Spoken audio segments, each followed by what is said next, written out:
Talento é a palavra que eu quero começar o Mãos à Obra de hoje. Esse episódio eu tenho o prazer de receber um grande amigo de bastante tempo, arquiteto e ator, Alexandre Barilari. Oh, meu Seja bem-vindo, Deus. Alexandre. Muito obrigado por ter aceitado o Imagina, convite. Eu estou muito imagina. feliz, cara, de estar recebendo você aqui, A dessa força que você está alegria, dando pra gente. a alegria é minha, Felipe, de poder coroar esse nosso encontro que já é longevo, né? A gente já se conhece há muito tempo. Verdade. A gente se conhece de uma época em que falar de janelas acústicas, janela anti-ruído, era uma coisa assim, bem para poucos, né? Verdade. E a gente foi trilhando esse caminho todo junto, caminho de descobertas, caminhos de avanços, caminhos de progressos, enfim. Então, eu fico muito feliz de ver hoje você reinando nessa seara das janelas acústicas, enfim. Você sabe que eu sou fã disso, eu não sou fã só, eu sou dependente delas, né? Sim. Então, fico muito feliz de ver o lugar onde você chega hoje de domínio dessa área, de total compreensão do teu ofício, né?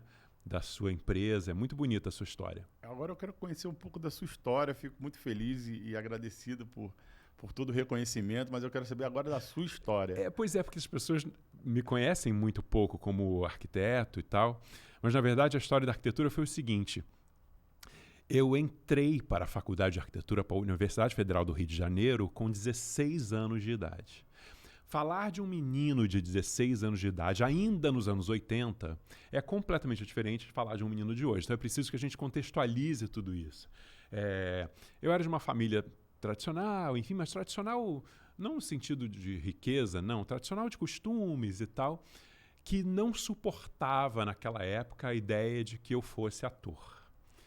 Então, eles queriam que eu estudasse no colégio militar, enfim, minha mãe sonhava que um dia na vida eu fosse um general 4 estrelas. Mas a arquitetura você queria também, ou não? Então, a arquitetura foi uma opção entre as opções possíveis e menos traumáticas para os meus pais, né? Como seria artes cênicas, artes dramáticas, aquela que estava mais em consonância comigo, porque eu gostava de estética, eu desenhava planta, desde pequenininho eu desenhava o quarto.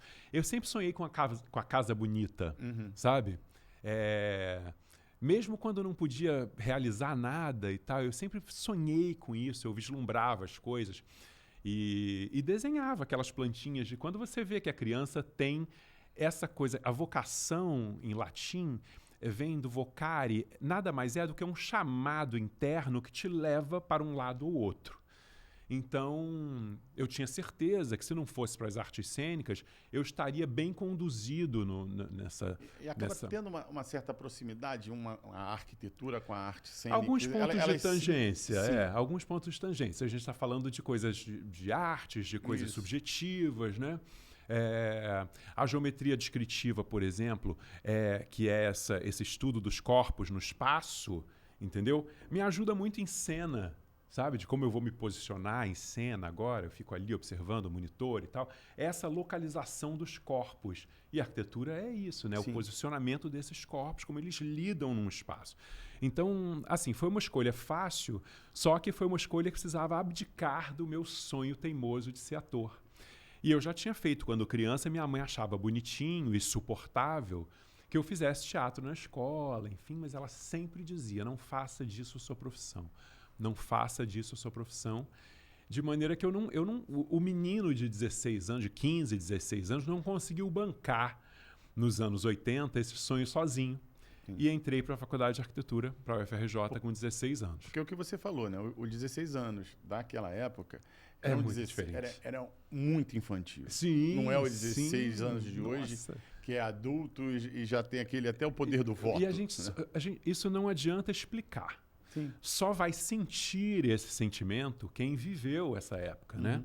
E quem acompanhou todo esse desenvolvimento, até chegarmos hoje às liberdades constituídas, a chegada proximamente daquela imaginária nos anos 70, a era de Aquário, ela chegará, ela já está chegando.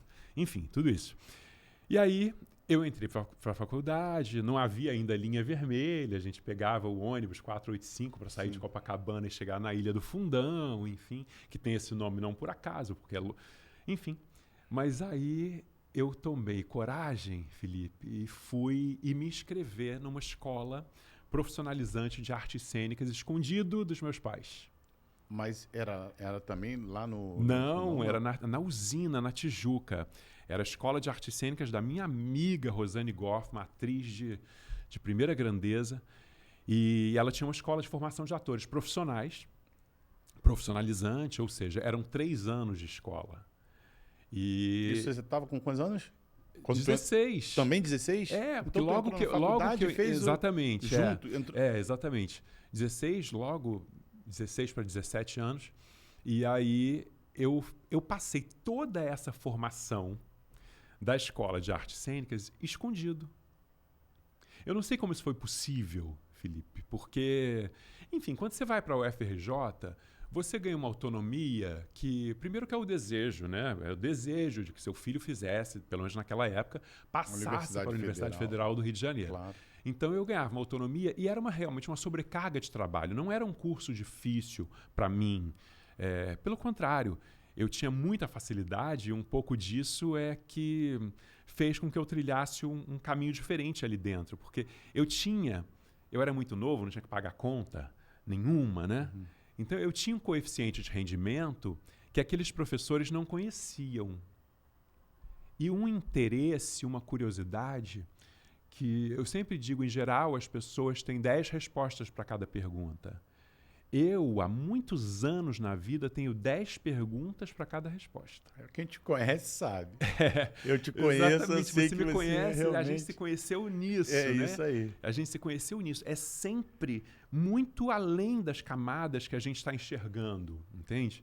E aí... Naquela época lá que eu já te conhecia, não vou atrapalhar a cronologia do Não, imagina, tudo é fragmentado. Mas naquela época lá, você já tinha uma visão em relação a até esquadria de alumínio, era algo que me espantava, assim, é um desafio. E hoje é algo natural. E hoje é o normal, hoje exatamente. É o normal. Eu me sinto orgulhoso disso. Agora, me sinto furioso também, porque todos os dias da vida eu ouço assim, ninguém nunca me perguntou isso, ninguém nunca falou sobre isso, ninguém nunca me indagou sobre isso. Então, daqui a alguns anos eu vou ver tudo isso se realizar, uma espécie de clarividência, sabe?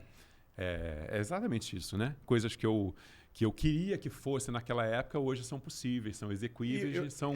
Eu não entendo também a resistência que as pessoas têm dessas indagações de uma pessoa como você, existem outras pessoas que também são assim, que querem entender, que querem compreender os fatos. Porque assim, esse tipo de atitude também faz com que o outro lado também cresça e também evolua, entendeu? Então, e faz com que você descubra outras situações. Você está forçando ele a descobrir uma outra situação que na cabeça dele não existia, mas que há possibilidade de ser feita. Mas esse olhar de que isso pode servir para você como uma abertura de sentido, né, é para poucos. Em geral, você é o cara que enche o saco, que indaga, que pergunta, quer saber por quê, não sei o quê e tal, parará. É o cara chato, é o cara que quer botar o nível nas tomadas de elétrica para saber se estão retas ou se não estão, entendeu? Então, assim, é claro que por todo esse meu jeito de ser, ficou incompatível exercer arquitetura, se não pelas ideias, pelos conceitos, pelos estudos, né? Pelas pesquisas. Logo na própria faculdade mesmo, assim, eu fui muito mais para as áreas de pesquisa do que para as áreas de execução. Entende?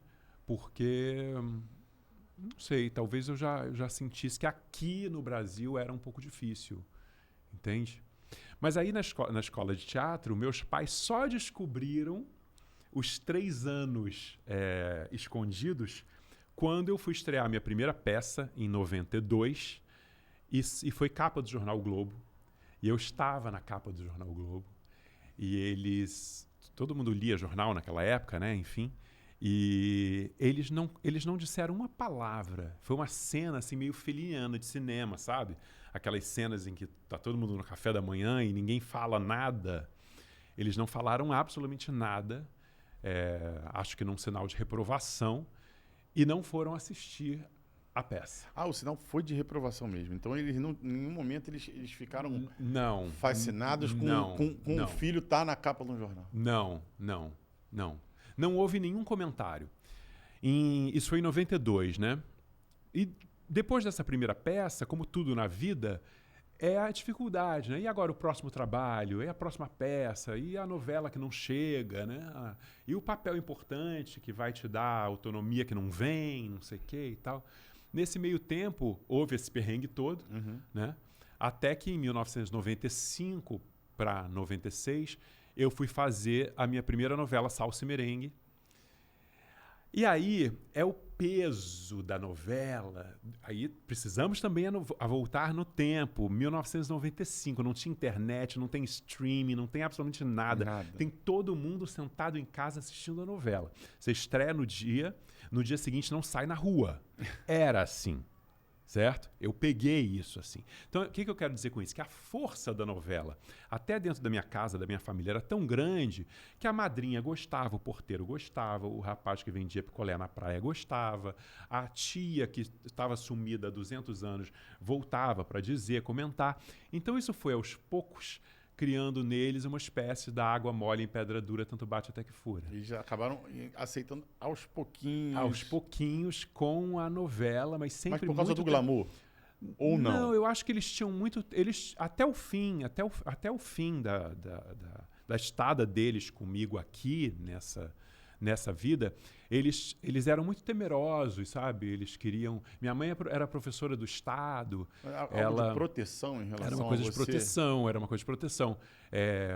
De saber como é irregular, né? Como há uma alternância entre sucesso e ocaso, né? Entre estrelato e ostracismo, enfim. E eu acho que eles tinham medo disso. A sugestão de que eu fosse general do Exército é uma carreira mais estável, né? Ser professor do Estado era uma coisa mais estável, enfim. Mas eu lembro, Felipe, que a minha maior conselheira era exatamente a minha mãe, porque você tem uma frase que ela repetiu a vida inteira no meu ouvido, era: saber não ocupa espaço. Então isso serve e servirá para qualquer lugar onde eu queira ir. Entende? Seja arquitetura, seja artes cênicas, seja física quântica, o que quer que seja, saber não ocupa espaço. Eu posso aprender. Difícil só é o que não se quer aprender. Entende? Agora, isso não é para todo mundo. Não. Não é para todo mundo. Estar atento me cansa. As pessoas estão acostumadas com mais fácil. Muito fácil, com a coisa muito que é mais previsível. Muito... Nesse dia, então, nesse momento... Nesse tempo. Então assim, voltando um pouco para a arquitetura de hoje, eu sempre exerci, portanto, a arquitetura de uma forma diletante. Era para os meus projetos. Ainda na época de arquitetura, quando eu conheci um primeiro gesseiro indicado pela professora de geometria descritiva, eu já me sentia, né? E aí pedi para fazer na sala de casa um teto meio curvo que parecia a cauda de um piano, enfim. Ficou incrível, ficou maravilhoso e tal. E com o tempo eu fui gostando de fazer obra. E também era um gostar ciclotímico, porque eu odiava o processo, porque é sempre abominável. Você gosta de criar, mas não gosta da execução. Exatamente. Quer criar o negócio. Exatamente. Mas a execução, por favor. Mas uma execução mal feita destrói a sua criação com uma força tal, entende? Que eu sempre tive que estar muito perto. Então sempre foi uma luta muito grande, sempre foi muito sofrido, sabe? O processo. O amor de criar e o desespero de estar ali naquela da execução, de ter que lidar com o que você quer e a pessoa não entende. Depende de você. Sim. Né? Depende absolutamente de você e muitas vezes solitariamente de você. E a execução não, você entrega a alguém, porque eu não sei levantar uma parede, porque eu não sei emboçar uma parede, porque eu não sei fazer uma estrutura elétrica. Essa cauda de piano, para mim, é uma coisa absurda de fazer o que você criou. Exatamente. Eu fico pensando um pouco no Niemeyer, enfim, quando ele encontra o seu engenheiro calculista, né, que consegue dar cabo das construções naquilo, numa época em que o concreto armado está surgindo, né? A estrutura de concreto armado está surgindo e tal. Eu não estou jamais me comparando a ele, mas foi sempre muito sofrido. Então, acho que a arquitetura continua sendo, para mim, um exercício gostoso dentro da minha casa, entendeu? Onde eu possa usufruir um pouco do sofrimento, parte do caminho, entendeu? Mas algum amigo próximo consegue tirar essa criatividade de você para ajudar nas coisas? Isso você consegue? Sim. Eu não reservo assim só para mim as minhas ideias, mas assim, como eu não tenho obrigação de fazer, a melhor coisa. O grande cozinheiro de casa é aquele que só cozinha quando quer. Sim. Né? Que Sim. não tem que fazer todo dia. Então é um pouco como isso para mim. Às vezes um amigo mudou de casa, vem aqui em casa, Alexandre, eu vou. E eventualmente eu tenho um lampejo. Uau! Por que isso não é assim? Por que não mudou aqui? Por que não abre isso para cá? Não sei o que, para lá. Então, isso, eu sempre concedo de bom grado, porque isso vem para mim parte daquela vocação, desse chamado sobre o qual falávamos, né? Então, eu não deixo de compartilhar isso com os meus amigos. Né? Agora, a última obra que fizemos foi de um grande amigo ali em Ipanema, que aquele conceito todo, ele não morava no Rio de Janeiro, mora em Campinas, e foi na época da pandemia, e ele não veio ao Rio durante toda a obra. Ele não veio. Porque às vezes também tem um conflito do arquiteto com o cliente, né?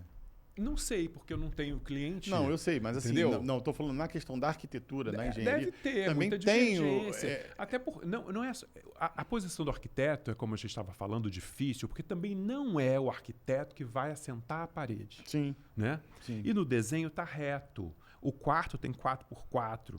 O quarto tem um ângulo reto. Sim. Quando você vai botar o piso, o esquadro da obra, que é o que importa no fim das contas, não tem esquadro algum. Aí o piso não bate, né? O revestimento não entra, isso tudo. E quem está no meio do campo disso tudo? O arquiteto. Então, assim, agora, a grande dificuldade de lidar, eu acho que a base do iceberg é a mão de obra. Sim. Certo? E a outra dificuldade é que os arquitetos são um pouco ausentes da obra. A cada dia mais são um pouco ausentes da obra. Quanto mais eles vão pegando nome, mais vai ficando ausente. Exatamente. E como a formação também já é muito mais fácil, é copia e cola, eu estava falando com você ali. Eu entrei para a faculdade de arquitetura em 1990. Nem na UFRJ existia computador. Não havia computador. Era uma prancheta com aquela régua T, régua paralela, que a gente andava com aquilo no ônibus, né? Com aquele rolo de projeto no ônibus. Isso é uma memória que não me esquece. E cada traço vinha do seu braço. Hoje não, você faz copia e cola, você faz copia e cola. Então você faz uma pergunta eventualmente sobre um projeto, porque quando eu tinha que cotar 20 centímetros é o espaço, 1,5 metro, 1,40 metro, eu ia com uma coisa chamada aranha e normógrafo. Depois, se tiver possibilidade, você bota, você edita e mostra o que é, porque é curiosíssimo, porque parece uma coisa jurássica, literalmente, meio Flintstones, sabe? Porque era uma régua com as letrinhas, onde você ia com uma peça chamada aranha, encaixando a ponta aqui e ela reproduzia no papel a letra. Então você tinha que fazer isso letra por letra, número por número. Então era mais fácil de você conhecer aquele projeto, sabe? Porque cada número saiu do seu braço, não saiu da tecla de computador. Então, assim, se o arquiteto não vai e o estagiário tão pouco fez parte daquele projeto, ele entra ali, entendeu? Achando que tudo é aramaico, é uma língua que ele não conhece, é um projeto que ele não domina, entende? E quem sofre com tudo isso no final é o cliente, entende? É o resultado final da obra como um todo. Por isso que o Brasil é um país onde as casas são detonadas, as casas são destruídas. Você, quando compra um apartamento, na maioria das vezes, é para reformar, entendeu? Porque as pessoas cansam, né? Elas são cansadas disso. Então, se tem uma coisa que a gente tem que rever nisso tudo num Brasil hoje, que pretende também ser uma referência nesse aspecto, é de produzir uma mão de obra. Agora, qual é a escola que produz essa mão de obra? Só a obra? É só o sobrinho do pedreiro que vai ser pedreiro? Normalmente é assim que funciona. Entende? Né? Dificilmente você tem uma escola ou um profissional gabaritado que possa assinar eventualmente uma responsabilidade técnica sobre aquilo, tinha né? alguma coisa, acho que no Senac, alguma coisa assim. Uns cursos técnicos. Mas quando você chega na obra, você conhece quem tenha feito?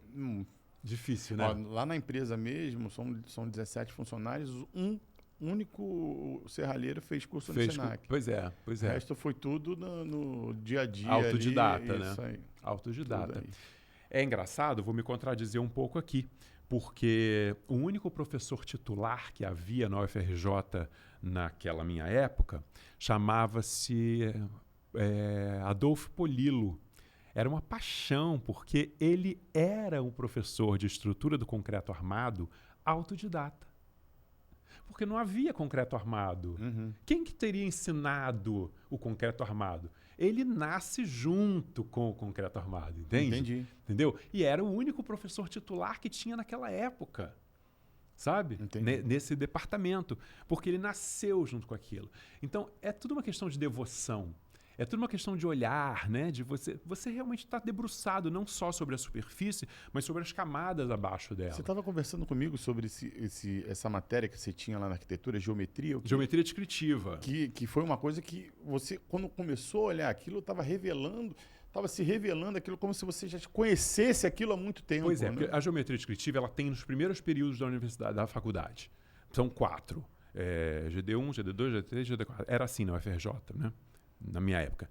E ela é o calcanhar de Aquiles.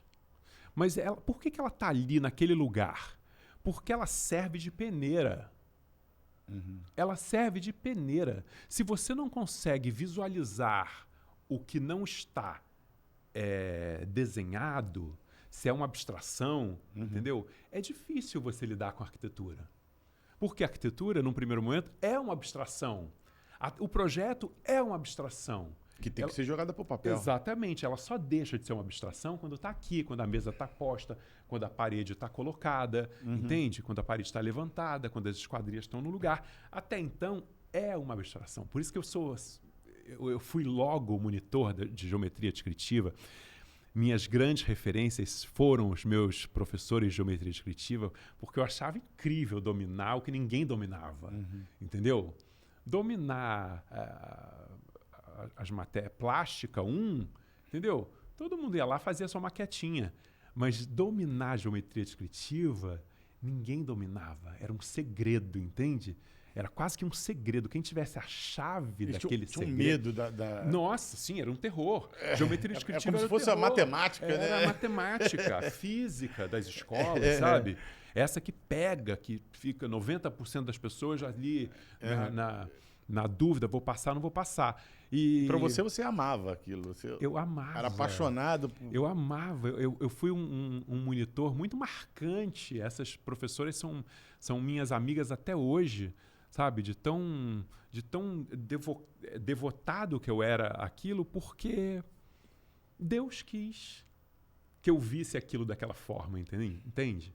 A mesma coisa aconteceu com a artes cênicas em relação à parte de ser ator. Também. Eu acho que é sempre esse chamado. Todo mundo tem esse chamado, entende? Tem gente que vai para o direito, tem gente que vai para a medicina, tem gente que vai para as artes, para as humanas, para as biomédicas, enfim. Eu acho que todo mundo tem um chamado, né? É bonito e é gostoso quando você se encontra nesse chamado, né? Sim. E quando esse chamado não te faz sofrer tanto. Então, assim, as artes cênicas eu me sinto um pouco mais autônomo. Claro. Pô, Alexandre, mas autônomo como se você faz parte de uma engrenagem de 200 pessoas, né? Mas, por exemplo, na hora que dá o gravando é muito você, sabe? É muito você. Como aqui agora, tem uma câmera ligada, a luz está posta, mas a fala é minha, entende? O momento é meu. Quando abre a cortina, é o ator que está sozinho em cena. O diretor já ensaiou, já marcou e tal, a luz já foi marcada, o som já sabe a hora de entrar. mas quem reina ali é o ator. Por mais na que hora. tenha todo um roteiro, mas ali o tom de voz, a Exatamente. posição do corpo, tudo isso vem de você. Exatamente. É você que controla isso. Exatamente. E aí, pelo que eu estou entendendo, na obra você controla a sua criatividade, Exatamente. mas aí o processo de execução não há esse controle em relação. E aí não terá adiantado de nada o melhor projeto. Pode ser o Louvre, pode ser Versailles. Se não tivesse sido executado como foi, entende? Seria um desastre. Entendeu? E aí, por isso que eu acho que, de repente, a arquitetura ela te frustra um pouco Sim, por você não conseguir concretizar aquilo que você colocou em mente. Exatamente, né? Exatamente. Entendi. Aí eu ficava querendo aprender, mas qual é a dose aqui que você faz para essa argamassa, entende? Aí daqui a pouco quase eu estava botando a mão na massa, aí não era o sentido da coisa, entende? Entendi. Não era o sentido. Então o ser ator me parece, me soa um pouco mais autônomo, entende? O próprio Shakespeare, que é uma das minhas outras paixões, né? Não havia diretor, né, nesse teatro que surge, né, no teatro medieval, depois no teatro elisabetano. Tem o autor e tem o ator. Tem isso. E o teatro se faz com isso, com a palavra e com quem diga essa palavra. Sim. Então, essa autonomia que me encanta mais, sabe? E as possibilidades também, né? Agora... Eu queria entrar contigo no projeto onde nós nos conhecemos, que Sim. foi um projeto que teve até chamada de revista, né? E foi um projeto Foi capa da Arquitetura e Construção. Isso, foi criado por você, todo detalhezinho. Eu lembro exatamente desse projeto, de tudo que foi feito, do dia que você me encontrou. Eu quero a janela dessa forma, dessa maneira. E que foi feito à mão, né? Assim, ainda no papel manteiga, o papel vegetal, enfim, né? Porque nunca foi a minha de... Eu lembro eu sentado na minha mesa no escritório, você ajoelhado do meu lado, assim, Sei, desenhando. Felipe, eu quero dessa forma assim, eu não gosto disso aqui. Né, exatamente, eu posso... Tô falando da parte da esquadria, mas eu imagino todo o restante daquele projeto. Eu pude agora fazer uma viagem no tempo, sabe? De lembrar daquele encontro em Copacabana. Era em Copacabana, Era né? Copacabana. Era em Copacabana. E é isso, Felipe. Eu tinha aquele projeto todo definido na minha cabeça. Então eu podia chegar para qualquer um e desenhava aqui, mas isso, assim, bom, então vamos avançar com isso. Porque é um domínio do projeto. Não copiei e colei nada, porque nem computador eu usava na época. E era isso. Para falar aqui para quem nos ouve... Era tudo muito integrado. Eu cheguei para o Felipe com o seguinte dilema. Eu falei assim, Felipe, eu detesto a quantidade de frisos e perfis que são necessários para produzir uma janela. Sim. Né? É o friso da estrutura, o alumínio da estrutura, é o friso do baguete, é a meia esquadria que tem um outro friso que encaixa, não sei o quê. Isso cria uma poluição tal que eu sempre falava isso, eu queria que fosse igual janela de carro, que o vidro entrasse aqui, ó, entendeu? Sim. E só tem uma borrachinha em volta, né? Meus desejos foram realizados, não foram? Hoje existe. Meus desejos foram realizados. Mas lá realizados. também. Lá a gente vamos buscar uma solução para isso. Aí, naquela época eu falei assim... Vou deixar até você falar qual foi a solução que nós encontramos. Então, quando eu fui na empresa, né? Eu fui lá ver como é que funcionava, como é que era a operação daqueles perfis, não sei o quê. E me incomodava. Mas tem que ter baguete, porque o baguete é que prende o vidro, não sei o quê e tal. Aí eu olhei pelo lado de fora. Aí eu falei, por que o lado de fora é mais bonito do que o lado de dentro? Porque o lado de dentro tem que ter baguete, que é esse friso que prende o vidro, que ficou no lugar da massa do vidraceiro, né? Isso aí, exatamente. Da massa do vidraceiro, que era aquela coisa que ia chanfrada. Isso. E depois aquela borrachinha de nível, que depois foi substituído. Tiraram a massinha e botaram a borrachinha de nível. Exatamente. Aí eu falei assim, então vamos inverter. Vamos botar a parte de fora para dentro e a de dentro para fora, porque eu não vivo do lado de fora. É isso aí. Eu não sou passarinho para ver a janela pelo lado de fora, né? É isso aí. E a janela ficou espetacular. Aí ele, claro, como um bom profissional... Não, ainda tem aqui. Ele falou assim, mas se o vidro quebrar, tem que tirar a janela. Isso. Porque eu não tenho como tirar o perfilzinho, baguete pelo lado de fora. Eu falei assim, não tem problema. Eu joguei tanta bola na casa da minha avó... E nunca quebrei o vidro, né? Não até hoje não vai ser com esse vidro nunca super quebrou. Aeroporto, isso aí. que foi a nossa escolha desde então. que vai quebrar. Tá lá até hoje do jeito que... E hoje... Do jeito que que a gente estava conversando. Hoje, essa tua ideia, que tem... De 2011. 15 anos atrás. Não, um pouco menos, eu acho. 14, 13 anos. 13 anos atrás... É algo que normalizado. Normalizado. Né? Agora eles acabaram com o baguete. Exato. Não existe mais o baguete. Pois é. Agora ele vem de um lado, vem do outro, se encaixa numa meia esquadria com um cantilhão,zinho que você aperta aqui assim do lado. Isso porque a meia esquadria também eu não queria na época, lembra? Lembro. Porque meia esquadria é o diagonal, né? Quando não se encaixa 45 reto, graus, assim, encaixa em 45 graus.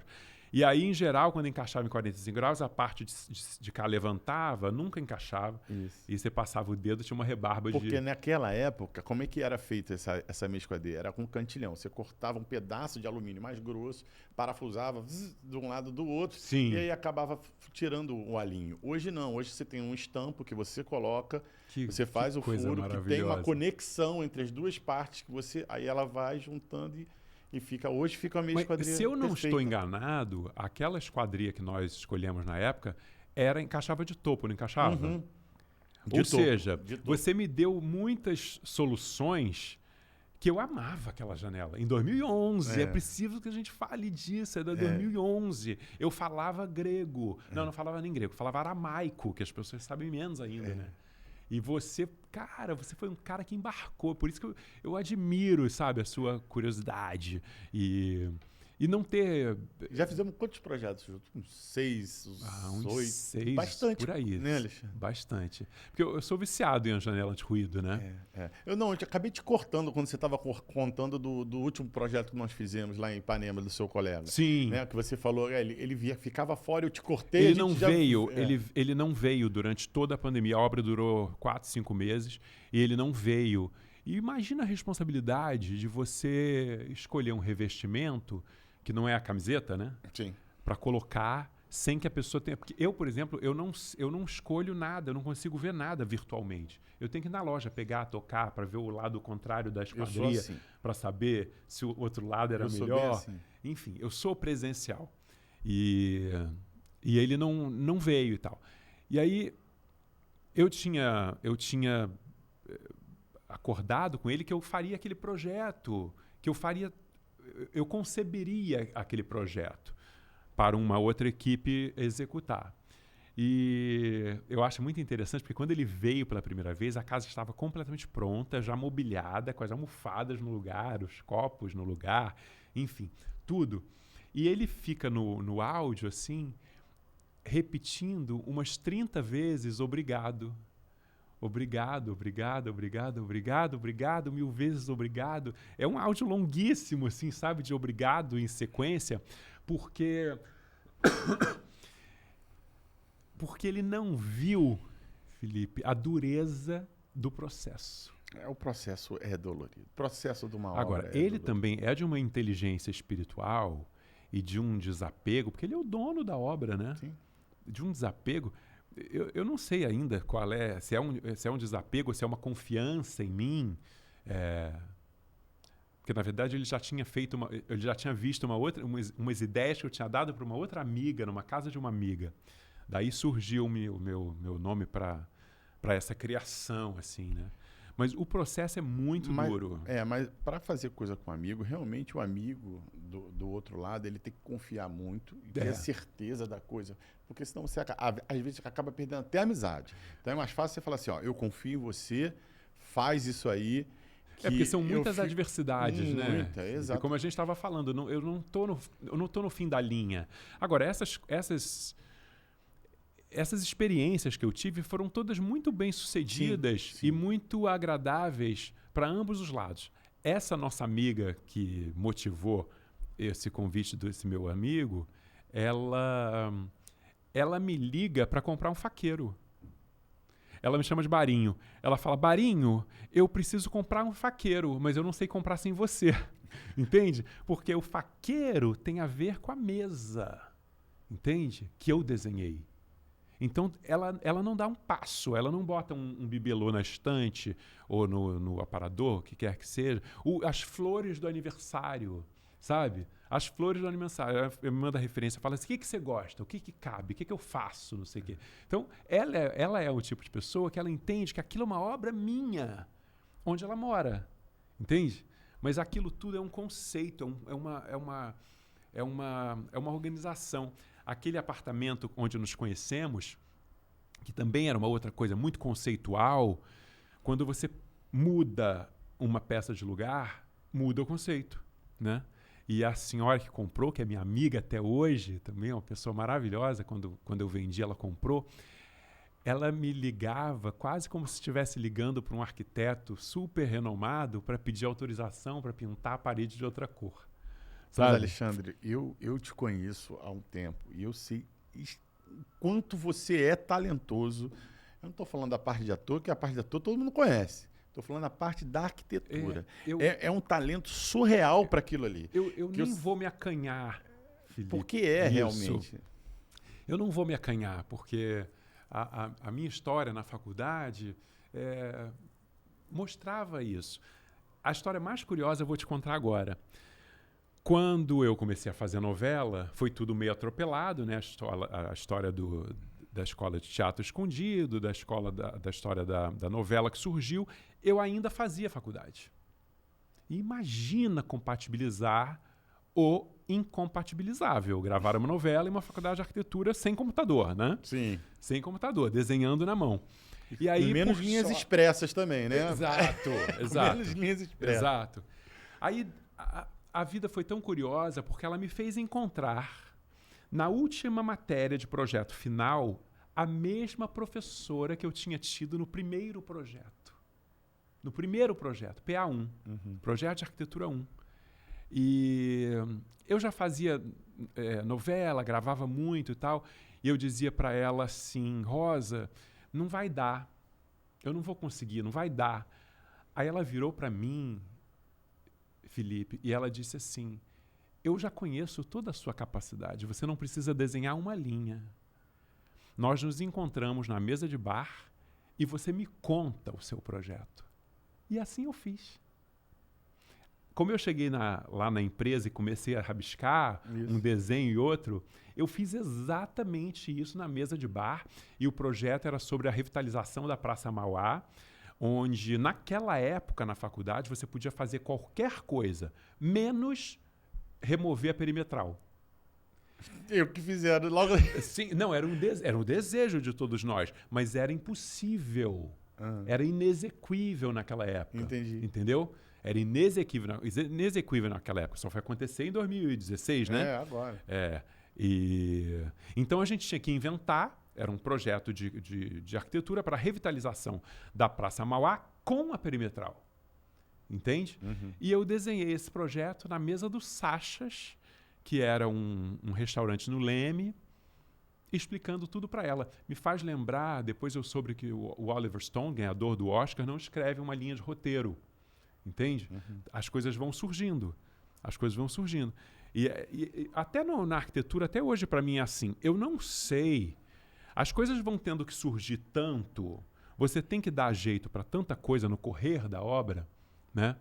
Porque surpresas acontecem, né? Sim. É o pilar que você não viu, é o cano que passa, enfim, uma série de impossibilidades e obstáculos que fazem com que você precise contornar isso tudo num lugar satisfatório. E aí, por conta dessa história na faculdade de arquitetura, é que eu consegui desenvolver esse projeto final numa mesa de bar. É uma história bonita, assim, né? Não, eu vou repetir. O talento que você tem para isso é impressionante. Eu estou falando disso porque é um mínimo de 10 anos convivendo com as coisas que você cria. Né? Você com as coisas que você... A visão que você tem além do negócio é absurda. Então, assim... É um excelente ator, deu muito certo como ator, mas também, se não existisse essa parte, eu tenho certeza que a tua carreira na arquitetura ia ser eu tenho certeza brilhante. Disso. Eu tenho certeza. Só ia ter que trabalhar o psicológico na hora da execução. Nossa senhora, é verdade, é verdade. Minha mãe sofria, ela falava assim, meu filho, não brigue, não. Eu falava, não aguento, mãe, não aguento. Aí me ameaçavam de morte, aquela coisa toda, né, de obra, de pedreiro e tal. Aí... Enfim, mas a vida vai nos dando caminhos, né? Sim, sim. Felipe? Tá tudo trilhado, né? Pra gente Tá poder tudo seguir. trilhado. E eu sou tão ávido assim pelas minhas... É uma inquietude mesmo, né? Em vários aspectos.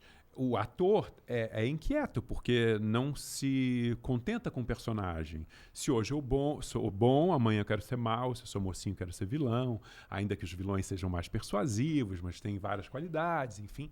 A gente quer fazer diferente. Se está no teatro, quer fazer no cinema. Se está no cinema, quer fazer na televisão. Se está na televisão, quer fazer no streaming, enfim. Há uma inquietude natural no ator. E ela se impõe muito em mim. Então, assim, tô lá olhando o meu quarto e falando assim, meu Deus, já não aguento mais. Quero mexer aqui, quero mexer ali. Então, toda hora eu tô envolvido com isso. Entende? Deixa eu te fazer uma pergunta. Tu tem casa na Bahia, não? Não, ainda Desculpa não. te perguntar. Vou começar a pergunta de novo. Você é natural de onde? Do Rio. Do Rio, você Sim, é carioca, sim. mas é quase um baiano. Tu só vive lá em Salvador. Tu é Sim, apaixonado por Salvador, né? Eu não sou da Bahia, mas o meu coração é. O meu coração é. E a história da Bahia também é outra história curiosa. Porque quando eu fazia salsa e merengue, eu fazia um príncipe de baile de debutante de subúrbio, que ao invés de dançar valsa, dançava salsa. E com isso eu fiz uma infinidade de bailes de debutante onde as meninas dançavam salsa, que a música da novela era Baila, Salsa e Merengue, Maria, num ritmo meio salseiro, assim. E era um cara de uma família cubana, o personagem era todo galã, né? Era construído dessa forma. E aí, eu sempre gostei muito de carnaval. Eu gostava tanto de carnaval, Felipe, que eu desfilei sozinho aos 14 anos na Portela. Na Portela. Porque não tinha ninguém para ir comigo. Eu desfilei sozinho. Eu tinha 14 anos, desfilei na Portela. E aí achava incrível, porque é uma estética linda, né? Sim. O Carnaval do Rio é um espetáculo estético. Isso também me interessa sobremaneira por esse viés. Arquitetura também. Totalmente arquitetura, totalmente engenharia na construção daqueles carros, enfim, a plasticidade, incrível. A história por trás. Cênica, tem tudo ali. Tem tudo ali. Tá tudo envolvido. E aí, eu já fazia essa novela de muito sucesso, recebo uma proposta para fazer para participar de um bloco no Carnaval da Bahia. Uhum. E aí eu disse para minha empresária assim, Ângela, não quero ir porque eu quero estar no Carnaval do Rio e tal. Aí ela falava assim, mas eles querem muito. Aí eu falei assim, mas querem quanto? Vai ser impossível a gente negociar isso, entendeu? Porque o meu desejo de estar aqui e de desfilar aqui é muito grande. Então vai custar muito ir para a Bahia. Mas eles toparam, Felipe, eles toparam. E aí eu tirei um dia para ir ao Carnaval da Bahia. E aí também, comigo é sempre uma longa viagem no tempo. Eu estou falando de 1998. Não era nem televisionado o Carnaval da Bahia. Ninguém conhecia o Carnaval da Bahia. Eu fui uma espécie de bandeirante, de desbravador. Eu digo de quem vem de fora, né? Justamente chamaram você para a sua imagem. Exato, né? Chamar a atenção para o Carnaval. Exatamente. Olha, poucas coisas na vida me foram tão admiráveis assim como a força daquele carnaval de rua. Isso foi num sábado. Foi um sucesso tão grande num circuito do Campo Grande que naquela época ainda durava 8 horas para você cumprir o circuito todo. Uhum. E as escolas daqui, 80 minutos, né? Sim. Então, olha a disparidade da coisa. Do prazer que você tem 8 horas e do que... Não estou comparando prazeres, mas enfim, dessa cronometragem tão distinta, né, entre uma coisa e outra. Foi tão admirável aquilo tudo, foi uma conexão tão grande... Felipe, quando acabou, eu estava numa espécie de êxtase, sabe? Que o contratante virou para mim e falou assim, foi incrível, foi tudo maravilhoso, você não gostaria de ficar? Aí eu falei assim, gostaria. Pô, não deu uma valorizada não, Alexandre? Não sei se eu vou ficar, não. Não, já não tinha mais, eu já não tinha mais. Meu olho já revelava tudo, sabe? Né? Meu corpo já revelava tudo, já tinha revelado tudo. Cara de que está no lugar que me abraçaria para toda a vida, né? De lá para cá, Eu só não fui ao Carnaval da Bahia quando não teve, que foram os anos da pandemia. Sim. Durante todos os outros, eu não sei o que eu vou fazer amanhã, mas eu tenho certeza que no Carnaval da Bahia eu estarei. E Salvador parece que está sempre te puxando para lá. E aí, tá sempre essa ali. história toda desse... Tu fez agora um filme, um longa. E foi lá. Longa. Quando eu recebi o convite desse longa, me mandaram uma mensagem e tal, dizendo que ia ser em Itaparica. Uhum. E tem um Itaparica no Espírito Santo. Tem uma cidade chamada Itaparica no Espírito Santo.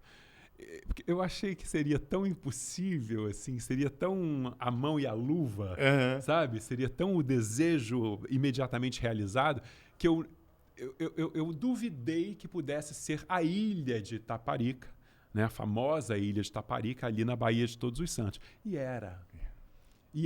Até isso, há essa sincronicidade, sabe? Do desejo, da realização.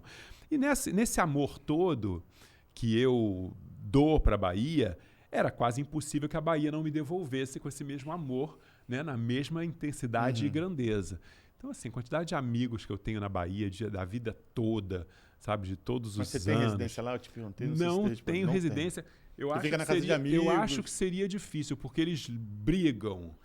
Se ficou daqui dessa vez, da próxima vai ser na minha. Não, agora na minha, porque eu acabei de reformar a casa. Agora tem um amigo que acabou de reformar a casa. Aí já falou assim, não, o Réveillon é aqui em casa, porque você tem que ver como é que ficou a reforma, essa coisa toda. Então, eu tenho desejo, mas acho que eu nem preciso dessa casa lá, sabe? Tem tanta... Já tem tantos amigos que me acolhem tanto. Então... Mas eu não tenho casa, mas a Bahia já é minha casa como um todo, né? A relação, assim, agora, voltando para a parte da arquitetura, você acha que tem diferença da mão de obra carioca para a mão de obra baiana? Você consegue ter essa experiência em relação lá, ou você acha que é a mesma coisa? Não tenho essa experiência. Por que eu estou te perguntando isso? Porque, de repente, assim, a sua vocação para arquitetura poderia ser tratada num outro lugar, numa outra praça, onde de repente as mãos de obras se adequassem, sejam mais qualificadas. Não sei. Eu não tenho, realmente eu não tenho esse dado. Eu sei que a arquitetura existem. Eu até brinco com o Davi Bastos, que é um arquiteto baiano que eu adoro. É daquele tipo de coisa. Assim, acho que eu não preciso nem ver o que ele vai desenhar. Você vai meio de olho fechado, porque tudo que ele desenhou até hoje eu adoro. É essa compatibilidade, né? Sim, claro. De encontros e tal. É um arquiteto incrível, que faz coisas incríveis na Bahia inteira, sobretudo em Salvador, mas também no Rio, no Brasil inteiro, no mundo inteiro. Então, mas eu acho que isso, Felipe, é assim. Como eu fui uma opção por uma arquitetura diletante, uma arquitetura de hobby, né? Uma arquitetura de desejo episódico, eu não tive como construir, digamos, a minha equipe do sonho, entendeu? Eu tenho os meus parceiros de sonhos. Você é um parceiro que lê meu pensamento e executa, porque ler só também não bastaria, né? Eu tenho essas pessoas que leem meus pensamentos e executam, mas não tenho toda essa equipe, não tenho todo esse time. Entende? Você não chegou a... talvez se você realmente seguisse a fizesse carreira, isso de uma forma mais contínua. E você fosse pensando, esse aqui vem... Aí de repente teria uma equipe formada. Sim. Eu não aí tenho dúvida que seria um golden team. Que o escritório de arquiteto, Barilari Arquitetura, ia ser um sucesso tremendo. Não, disso eu não tenho dúvida, Felipe. É porque realmente não foi ainda, né? E a gente também não sabe o que será amanhã, né? A gente está caminhando... Aquele relógio cagueta todo mundo. A gente está caminhando para o final do podcast.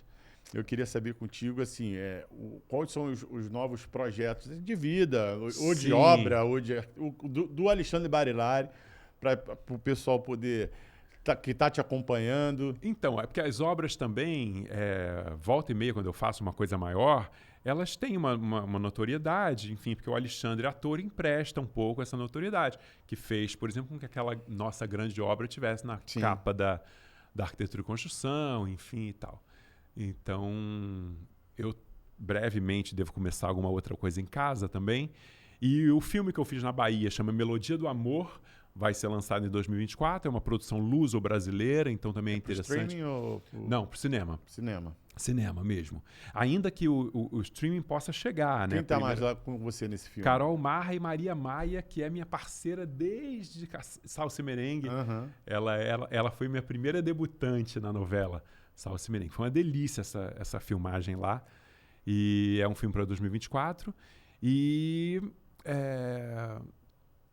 eu quero fazer uma montagem de Shakespeare, como eu falei, que é a minha outra grande paixão, como ele fazia só com homens no elenco, interpretando, inclusive, todos os personagens femininos, como sempre foi. A Julieta sempre foi interpretada por um homem, a Ofélia sempre foi um homem. Enfim, só havia atores na Inglaterra de Shakespeare. Então, eu quero fazer isso. Isso é uma coisa que eu quero fazer em 2024 e quero fazer com a Comédia dos Erros. Mas e televisão? Tem alguma coisa? Não, televisão ainda não. Televisão ainda não. Eu tenho o projeto de um outro longa para fazer em 2024 com essa mesma diretora com quem filmei agora. Firmamos um encontro de outras vidas, só pode ser. Não tenho como dizer de forma diferente. E ela disse para mim assim, eu agora vou escrever um filme para você. E é uma história que ela me contou e eu fiquei apaixonado, porque é um pouco de cinema fantástico. E aí agora eu também já fui ser jurado do Festival de Cinema Fantástico em São Paulo. E eu super acredito nisso, nessas consonâncias, nesses caminhos que vão te levando. Eu não vou a lugar nenhum. A vida que me leva, sabe? A gente vai deixando a correnteza levar. E ela né? leva. E ela vai levando. E ela leva. Que Papai do Céu nos leve a bons lugares. Sempre vai levar a bons lugares. Alexandre, quero te agradecer muito. Obrigado, pelo convite aqui. Imagina. Sempre quando eu termino o podcast, eu peço aquele momento do corte. Então, assim, é aquele momento que a gente deixa uma mensagem positiva, motivacional para as pessoas. Queria saber se você pode dar essa mensagem aí para o nosso público, Sim, que na grande maioria são serralheiros, vidraceiros. Claro, exatamente. Então... É uma mensagem que, inclusive, é fundamental, porque apesar do meu cansaço que eu expressei aqui, de todo o processo, né, eu sei que tem muita gente talentosa trabalhando. Eu sei que você tem uma equipe muito talentosa, porque eu conheço muitos deles, né? Então, quando eu falo da minha experiência, eventualmente traumática, eu não quero globalizar isso de forma alguma. E muito pelo contrário, eu quero desmotivar as pessoas a fazerem suas casas bonitas e fazerem seus lares aprazíveis e agradáveis. Eu acho que isso é fundamental na vida de cada um. Independente de mais dinheiro ou menos dinheiro, dá sempre para a gente ter uma casa arrumadinha, entendeu? A cama arrumada, enfim, se assim for o seu desejo, de que aquilo seja bonito. É o bonito que te cabe, né? O bonito que cabe no seu olhar. Então, que vocês façam das suas casas a coisa mais bonita e o espaço mais gostoso para se viver. E, assim, o que eu entendi em relação à questão da obra é que o que te traumatizou é a dificuldade das pessoas compreenderem a sua ideia, não a execução em si. Porque eu acho que a execução ela se tornou um pouco dificultosa pelas a ideias pessoa não serem um pouco habituais, né? Isso, então aí acaba tendo um conflito de raciocínios ali. Exatamente. E aí acaba tendo o estresse. Né? Mas de uma forma geral, um certo easygoing mesmo, né? Daquela coisa que toda segunda-feira chega atrasado e tal. Tem que determinadas coisas, sabe? Não dá pra gente. Eu vejo no seu Instagram o seu rigor.